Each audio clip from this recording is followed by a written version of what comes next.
ఒక విచిత్రమైనటువంటి అంశం ఏంటంటే చెవిరెడ్డి భారీ ఎత్తున ఇన్వెస్ట్మెంట్స్ అనాలా లేకపోతే భారీ ఎత్తున దోచాడనాలా?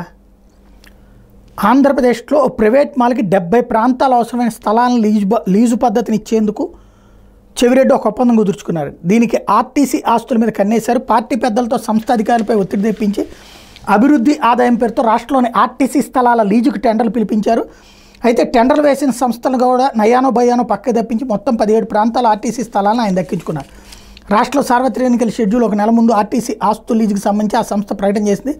ఒంగోలు ఆర్టీసీ బస్టాండ్ సమీపంలోని స్థలానికి మంచి గిరాకీ ఉంది.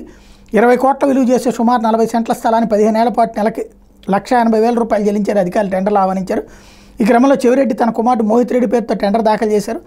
ఆయనకన్నా 2 ఎక్కువ ధర కోట్ చేశారు. వాళ్ళు ఒక మహిళా ప్రైవేట్ డాక్టర్ ఉన్నారు. చెవిరెడ్డి వాళ్ళిద్దరిని బెదిరించి తప్పుకునేలా చేసినట్టు ఆరోపణలు ఉన్నాయి.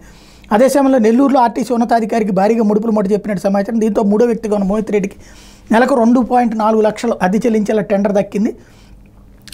ఇట్లాంటివన్నీ రద్దు చేయమన్నారు దామచర్ల జనార్దను, ఒంగోలు టీడీపీ ఎమ్మెల్యే. ఇప్పుడు అవి రద్దు చేసేందుకు సిద్ధపడుతున్నారు.